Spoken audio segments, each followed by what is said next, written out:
It's really important to understand the ways that the regime is attempting to manipulate all of us through our emotions, the ways that they are attempting to control our choices, to derail our plans by putting us in a heightened emotional state. That's why there's just a barrage of really awful, negative, scary, ominous news. They're just trying to hit us with an absolute tidal wave of terrible, cruel, awful, brutal actions that they are willing to carry out against us, against our neighbors, against other nations, against the planet. All of that is meant to make us despair, to lay down and give up, because the only way that would-be authoritarians succeed is if we surrender. They cannot win if we keep organizing, resisting, and fighting for our rights, for our liberty, for our neighbors. Now, there's folks that they can get to bend the knee through bribes, through offering them power and money and what have you. What have you, including pardons and government contracts and, everything that is offered under a kleptocracy. If they can't do that, then they've got to scare you shitless. They've got to threaten and bully and intimidate you into giving up. And it's much easier to intimidate people, to demoralize people when they are already in an emotionally escalated state. I gotta go see what my poodle's upset about. Hang on a sec. Okay, so if they can't buy your loyalty, if they can't scare you into submission, then their goal is to make you just be completely paralyzed so that you don't take action at all. They want you hyper vigilant, fixated on every headline that comes across your news feed and worried about what might happen next, how the story might develop, writing fictions in your head about worst case possible scenarios, so that your fantasies terrify you and cause you to freeze up.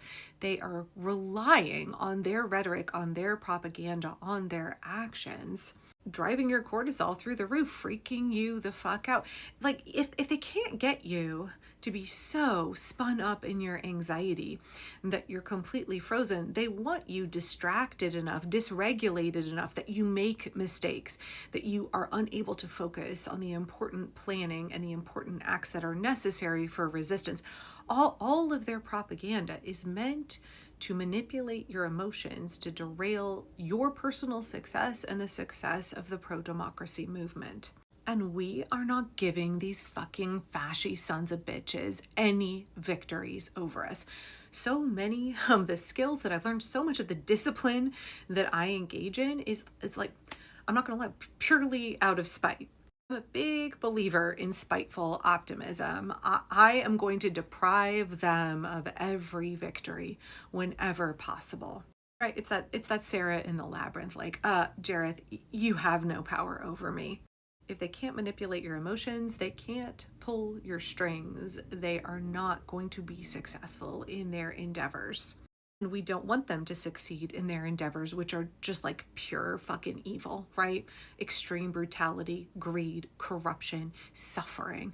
We're not in any way going to support them being successful in what they want to do. So for me, when my emotions get really spun up, because I'm just as vulnerable to all of the really scary headlines, the breaking news, that can get me, my heart gets racing a little bit, and I have to remind myself, no, I am not going to get sucked in by this. I am not going to freak the fuck out right now. I have got to access those skills and techniques that will help me regulate in this moment. And I understand it requires effort. It requires practice. Self-discipline requires discipline. So in my last video, I talked about how I really enjoy the 5 senses meditation, which is a quick 5-minute countdown. You can go watch that video if you want to learn how to do that meditation. The second meditation I tend to do to help me come back into the moment, to calm my racing thoughts, and to make sure that I'm not being manipulated through my dysregulated emotions, is what's called a leaf on a stream meditation. And I think that this one is particularly helpful if you are an overthinker like me. I want to walk you through a script that I got when I did DBT therapy through Kaiser. One of my kids had to do DBT, and at least here in Oregon, if your teenager does DBT therapy, they require the parents to do a course of it as well so that you can better support your child. I learned so many valuable skills doing DBT. I know that it's not for everybody, but wow, if you have anxiety brain, it may be really helpful for you. So let me walk you through the script because I found it to be really helpful. I invite you to sit in a comfortable chair in an upright position with your feet flat on the floor and your arms and legs uncrossed. You can rest your hands in your lap. Let your eyes gently close or fix them on a point in front of you. Take a couple of gentle breaths in.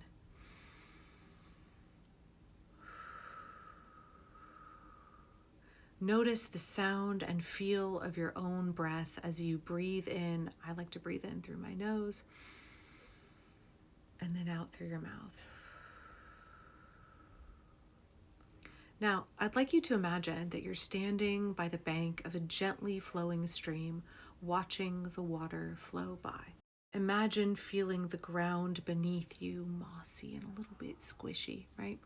The sounds of the water flowing past and the way that the stream looks as you watch it, right? The way the light moves, refracts across it as the water goes up and over little rocks and rivulets in the stream.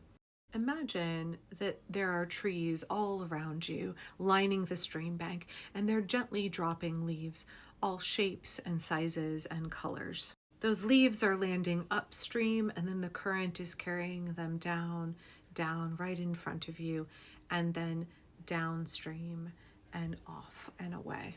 All that you need to do for right now is just visualize the stream in front of you and those leaves being gently carried down, and away. Now I want you to become aware of your thoughts. Each time you notice a thought come to the forefront of your mind, imagine plucking it and placing it on one of those leaves on the stream. We're not assigning a value judgment to those thoughts. We're not calling them negative or positive, good or bad. We're just observing them. We're letting them come to the forefront. We're plucking them, and then we're placing them on one of those leaves that are gently flowing by us on the stream. As each new thought comes to the forefront, whether it's wonderful, whether it's sad, whether it's hopeful, whether it's despairing, whatever it is, we're not going to judge it. We're just going to take it and pluck it, place it on a leaf, and watch it float on by.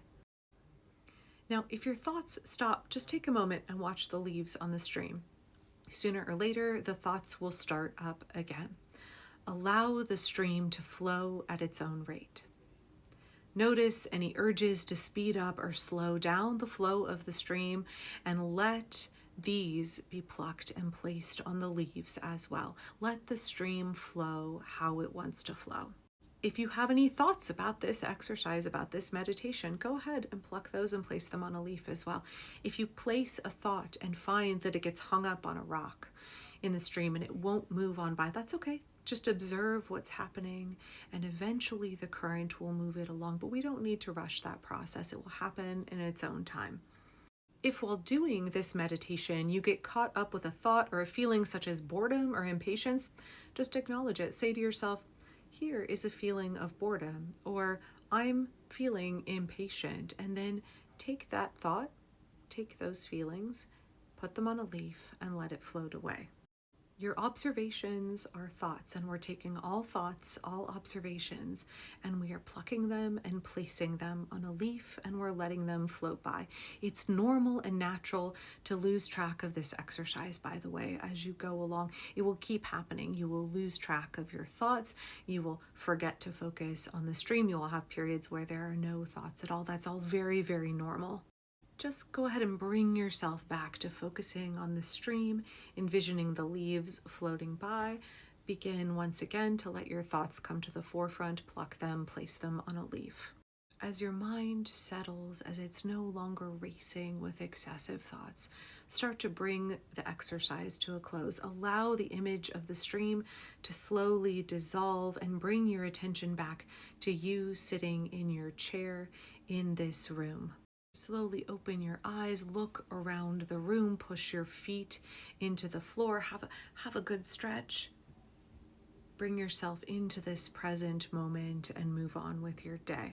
For me, this meditation is so important when I'm having racing thoughts, when intrusive thoughts will not get out of my head. Envisioning plucking them, placing them on a stream, and letting them move along. It helps me get unstuck, it helps me refocus, it calms my mind, and helps me get back to what I need to be doing. So I hope that that is helpful for you as well.